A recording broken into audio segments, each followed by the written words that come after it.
Oh, in Baltan Zawe Lama Rinpoche, Dagi Obe de Juna, Cutting Chimbo Cottages. Gozonto Pingoto Saldo, so Simjanam Sambata, Loi Chitachi Tawa Chujotum. Chugi Koloko to so Simjanam Sambata, Loi Chitachi. Chujontum Monteba, Chugi Koloko to so. Good morning or good evening, everyone. So, depending where you are. And as all of you already know, so we are going through the text of Torch of Certainty. And we have already talked on the general Wandro. And from the special Wandro, we have already talked on the first three parts.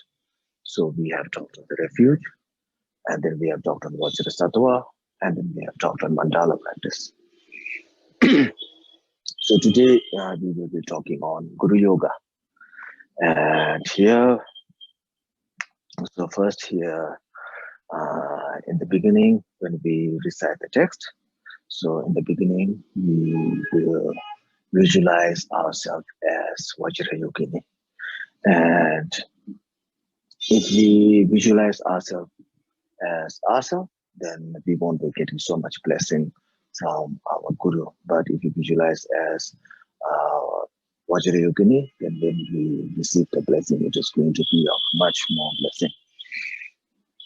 And actually, when we are visualizing ourselves as Vajra Yogini, it's not compulsory to visualize ourselves as Vajra Yogini. We can visualize any other Idam deities.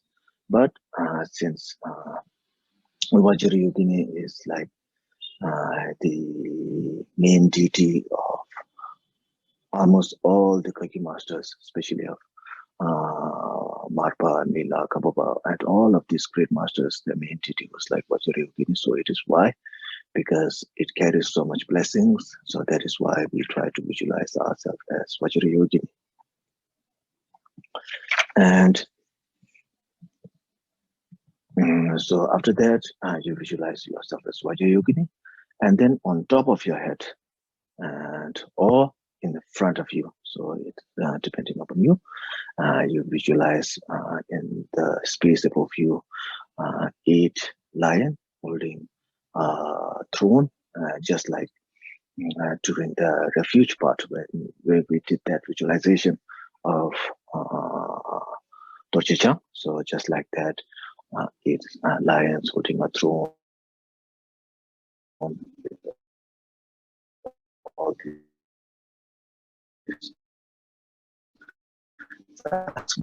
these we try to our root called Vajradhara, and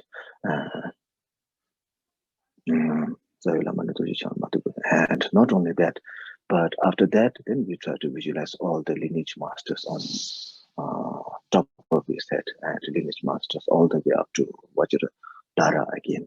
And during here, not exactly like Rafishti, but we can also visualize all the great masters of Zopa Chimpo or Mahamudra, 6 yogas of Naropa, of the Jaya, mind training, and all this like all everywhere in the space above you. So you try to visualize them, and not only them, but we also try to visualize all the Hidam, all the Buddhas, all the Bodhisattvas, and all the Dharma protectors in front of you. And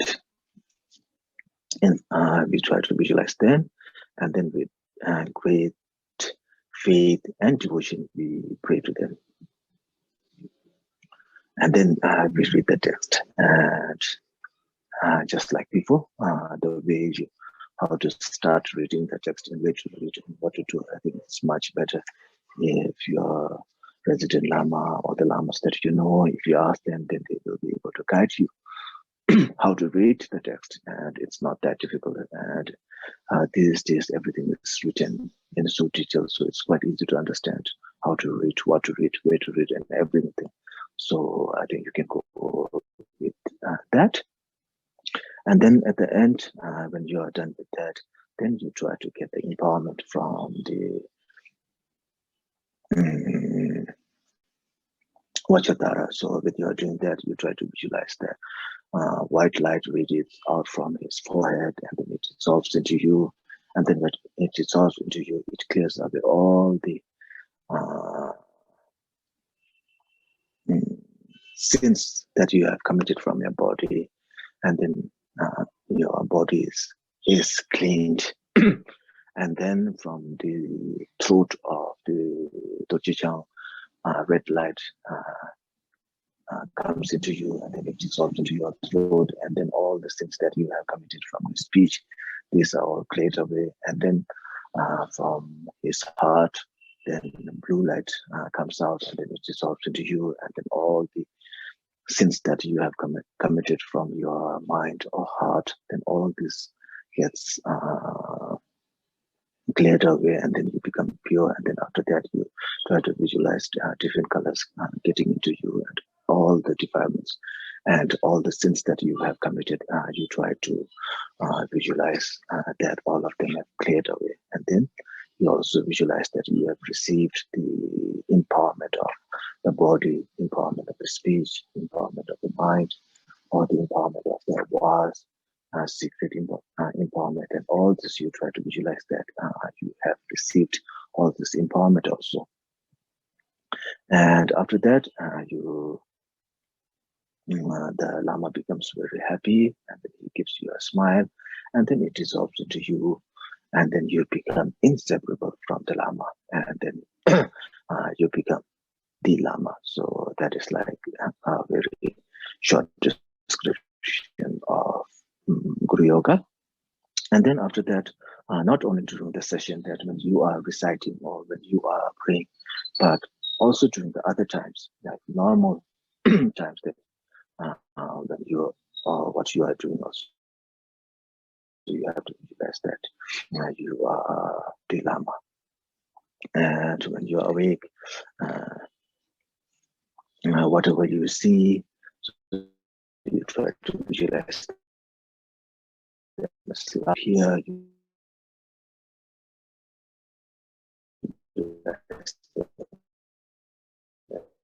And whatever nature of mind. So just like that. So you try to visualize this as much as you can, even when you are not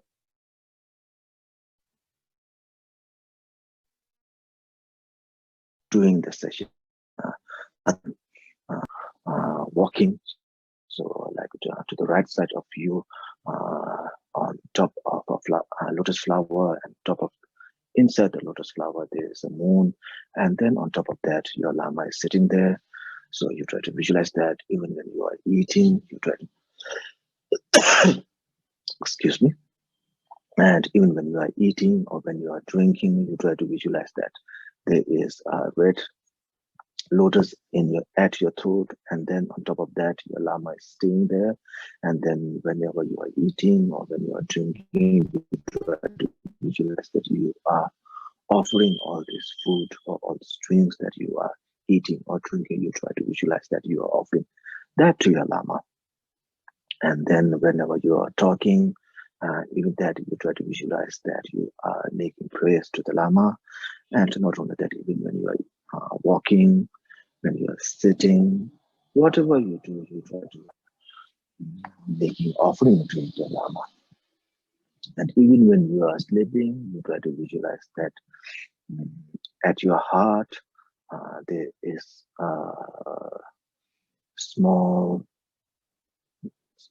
very small size Lama at your heart, something like, I don't know what you call it, like this size.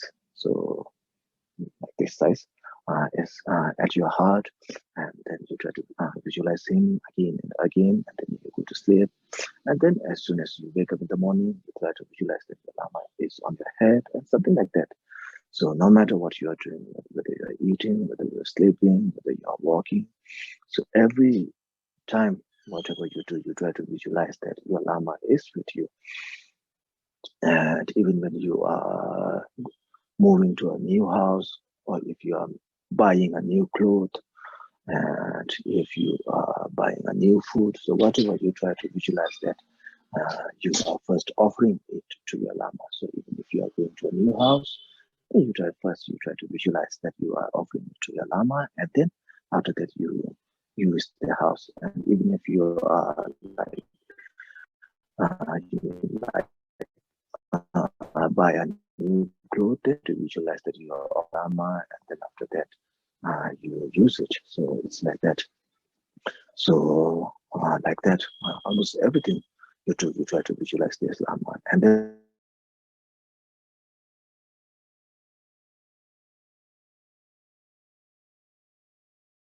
your heart, you try to visualize Lama at your heart, in a very small size, and then you try to visualize that his blessing is coming out of his body, and then it clears away your illness, and like that. So if you have illness in your head, illness in your head, so wherever there's illness, you try to visualize your Lama, and then you try to visualize that blessing is coming out from his body, and then it is clearing away all your diseases or illness or whatever.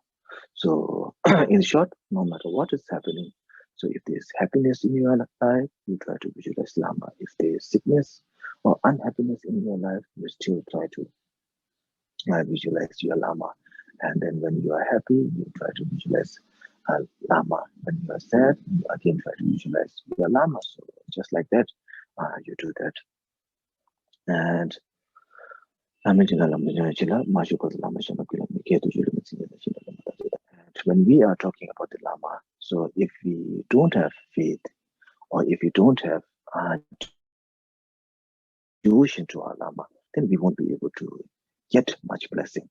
And if you don't get much blessing, then no matter how much Dharma we do, it is not going to be very, it is not going to bear much fruit, I guess. So I think that's something like that. So it is very important that you have great faith and devotion to your Lama.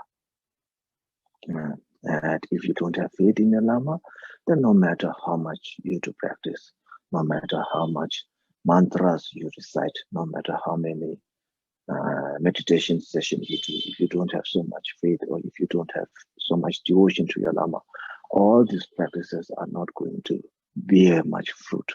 So the main thing that you need to have is like to have faith and devotion to your Lama. And sometimes what happens is, sometimes when things are going well, then we believe that our Lama is very good. It is because of his blessing. And then sometimes when things are not going so good, we feel that, maybe our Lama doesn't have so much blessing. Or sometimes what you need or what you want, like someone you like is being blessed by your Lama or appointed by Lama as someone, then you feel so happy. And sometimes when you don't like someone, but he or she is blessed by a Lama, or he or she is appointed something or some position by the Lama, then you don't have so much faith, you don't have so much devotion to the Lama. Then it is something like that. Then it means that you don't have so much faith or devotion to your Lama. So all these are very, very negative emotions. And you should try to get rid of all this. And no matter how things are going on with you, even if it is very good or even if it is very bad, you still try to have so much faith. You still have to have so much devotion to your Lama. And when you have so much faith and devotion to your Lama, when you have that, the Lama is not going to get anything from you. When you have faith or when you have devotion, he will just be there. So even if you have faith, even if you have so much devotion, it's not going to change much to the Lama. So his life or her life will just continue like that. Who is going to benefit? It's not the Lama. You are going to get benefit from that. The more devotion that you have, the more faith that you show to your Lama, the benefit is going to be get by you. So you have to know that and you have to believe that. So the more faith and devotion you show, the more benefit you will be getting. So it is for your own goodness and not for the benefit of Lama. And you have to know that. And sometimes when we say that, you have to show faith to your Lama, or you have to show devotion to your Lama, then sometimes people think that, the Lama are going to get something. So, but actually it's not like that. You are going to get all the benefit of that. And then when we are talking about Lama and student, and when there's the Lama, so here there is like a small short description of Lama. And if the Lama is someone who doesn't have much compassion, sometimes who gets very, very angry easily, and who is always showing black face, and who has lots of pride, and who has so much attachment to his belongings, to his wealth, and who is not so much careful with his body, with his speech, with his mind, and who like to praise himself, and especially who is like always talking like big things, like I'm very good in all this creation stage practice, completion stage practice, or I am going to give you, I'm able to see your past life, I'm able to see your future life, and something like that. I can change your future life. Then someone, if there's a Lama who keeps on saying something like that, then you should be a little careful, because he or she at least needs to practice some of the things that he is saying. So if he's not practicing at all, then it means that the Lama is not so good. So you have to be careful with these kinds of Lama who are very different when they are in front of many people, and then when they are alone, they are very different, and who are like very attached to alcohol, who are very attached to enjoyment. And if all this type of Lama, then you should be a little careful about all this Lama. And even about, not only about the Lama, even the disciple, they also need to have some qualities. And it's not like they don't need to have anything, but even the disciples, they need to have like great faith and devotion to the Lama and to the Dharma. And they should not be like moving always, like when we are saying moving always, like they just want to change their teacher all the time. So today they are following A Rinpoche, and then after a few while they will hear something about B Rinpoche. So they go to the B Rinpoche, and again the Rinpoche or Khenpo or whatever, they again receive teaching, and again few weeks they get bored, and again they go to C Rinpoche, and then again they go to D Rinpoche, so something like that. And if we see like that, that is also not so good, because when you have committed to one guru, then you should just continue with that. And of course, you can receive teaching and teachings and empowerment from others also, but should not be changing. But you should also keep with the old ones also. And when we are talking about Lama, there are so many qualities that needs. There are so many qualities that the Lama needs to have, but because of this degenerate age, it's quite difficult, and it's almost impossible to have a Lama who is perfect, like is said or written in the Sutra or Tantra. And it is almost impossible for us to have like that type of teacher. And not only that, even if the Lama is perfect, but because of our ignorance, because of our pride, because of our jealousy, even the Lama is perfect.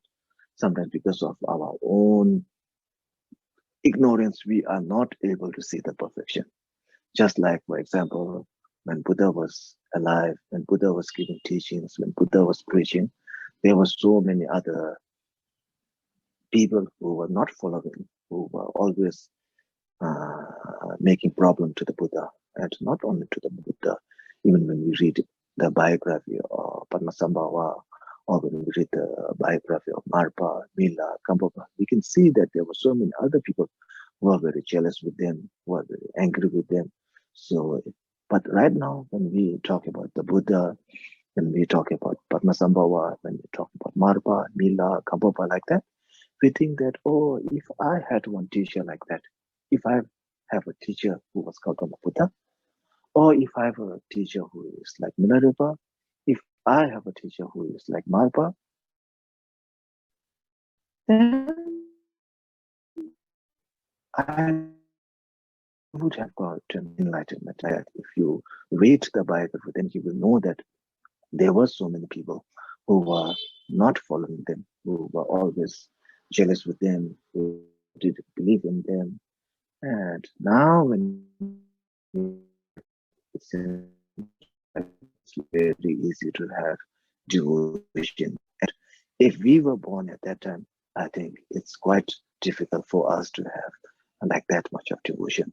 And it is still going to be just like now.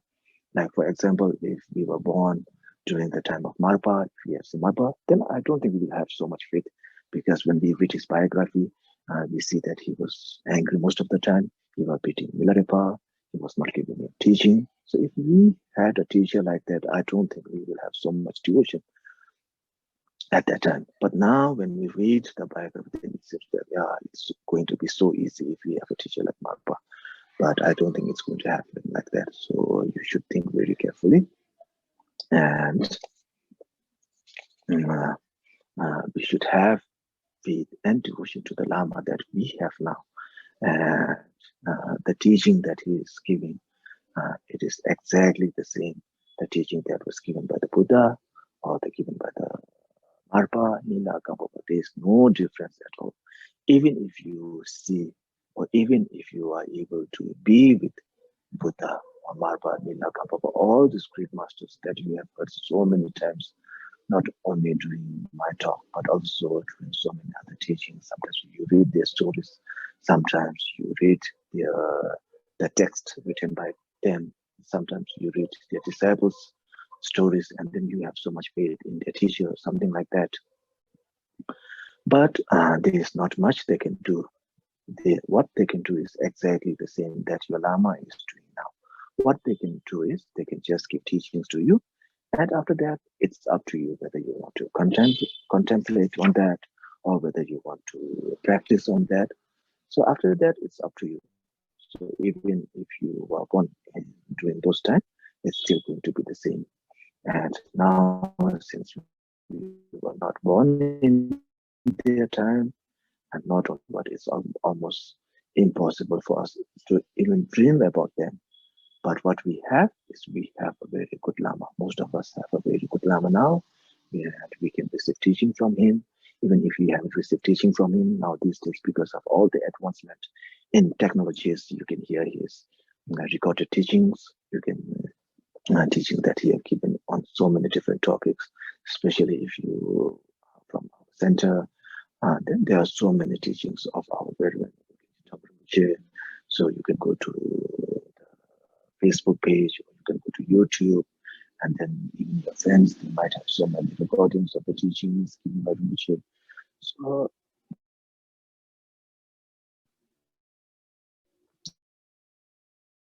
that's the only thing that you are able to get. And after that, it's up to you. So you should be very, you should be feeling very fortunate that you have such a good teacher, you have such a good guru, and you should listen to his teaching again and again, and then you should practice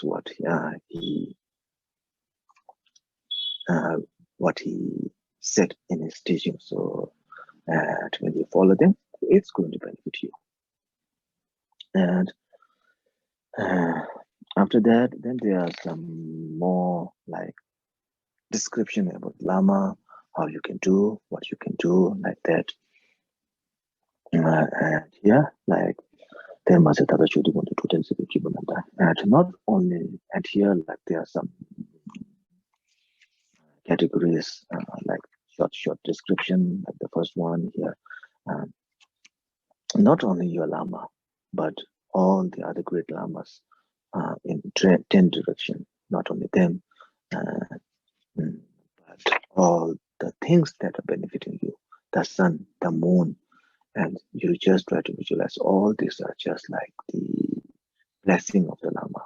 And not only them, but also the teachers who taught you how to read, how to write, who gave you oral instruction, who gave you oral transmission, who showed you how to do prostration, and all this you try to visualize them as indifferent from the Buddha or indifferent from Lama, you try to have more faith and devotion to them. And the second one, that is the first one. And the second one,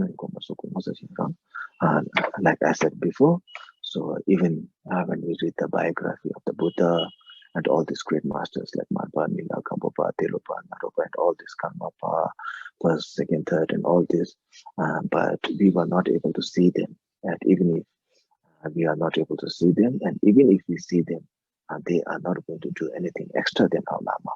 So it is very important that we have so much faith and devotion to our Lama, because he is the one who showed us the path to enlightenment. So we should have faith in our Lama. And then the third one, and sometimes when our Lama is giving us teaching, or sometimes when he is giving us like gifts, and sometimes when he is giving us like the title or position, then we have so much faith in the Lama. But sometimes when we are sick, or when our Lama is far from him, when we are far from our Lama, then, or sometimes when we are very, very happy, then we don't think about Lama. And that is also a mistake. So we shouldn't be doing like that. So that's like the third one. And sometimes we do think about Lama, and then we just think about him, and then we just say, oh, I prostrate to the Lama, like that, and just from our mouth. So that is also not so good. But when we are thinking about him, we should think about him from our body. We should think him about from our speech and from our mind. So from our body, whenever we remember our Lama, we should have faith. And like when we remember someone so much, we shake a little, and sometimes there's tears in our eyes and something like that. So that these are all signs of having great faith and devotion from our body and from our speech. And then we can talk all the good qualities of a Lama to our friends or our relatives who are going to listen to us. Sometimes there are so many people who trust in you, who have so much faith in you, and who will listen to you, what you are saying. So even from our speech, whenever we are with our friends, whenever with our relatives, then we try to say good things about our Lama. We try to say positive things about our Lama to them, and then maybe they will also have faith. Maybe they will also have devotion, and maybe they will also follow the Lama that you have, and it is going to benefit them also. And then from the mind, I think it's quite easy what we have talked till now. Most of the things that we have talked, these are all from the mind. So it is very important that whenever we are thinking about the Lama, we should have faith and devotion, and we should show it from our body, speech, and mind. And sometimes for most of you, it is not going to happen because you have spent so much time with the Lama. But if you are able to spend like long time with the Lama, then sometimes maybe he will scold you, sometimes he might hit you, or something like that. But of course, there are so many Lamas we pay respect to. So even if not our Rinpoche, then maybe some other Lamas. So you should think that whenever they are scolding you, they are just showing you or guiding you on the correct path, or maybe you should just think that you are, because of the scolding that you get, you are removing all your obstacles or something like that. You should be more positive when something like that happens. And I hope it doesn't happen, but even if it happens once in a while, it's very good to be more positive, because in our Asian culture, there is sometimes like the culture of scolding or hitting or something like that. But usually when we scold or when we hit, it's not because of anger or pride or something like that. It's just because of the compassion that we have. Just like sometimes when we were young, and I think most of the students who are of my age or older than me, I think most of us have been beaten by our parents, or not very like extreme beating, but maybe just like a little beating or scolding for sure. And it is not because our parents hated us, or it's not because our parents were very angry with us. It's just because they wanted us to be much better person. They wanted us to be good. because of the of the kindness that they have. But now these days it's completely extinct, but still sometimes they might be, and we shouldn't be so depressed about that.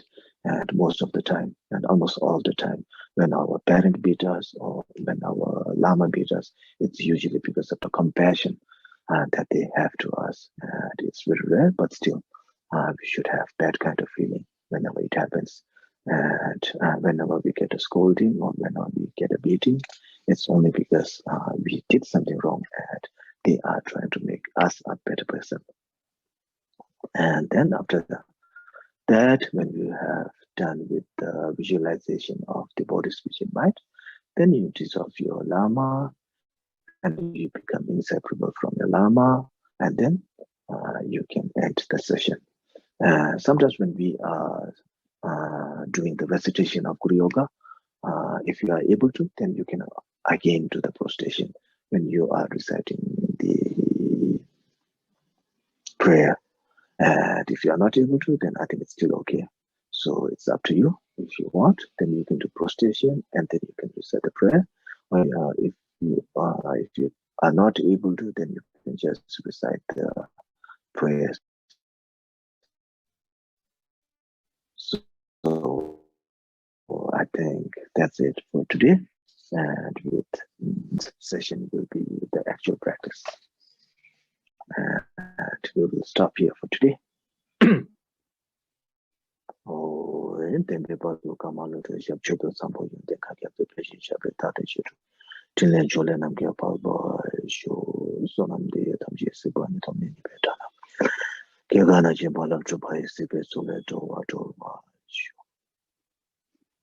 Thank you.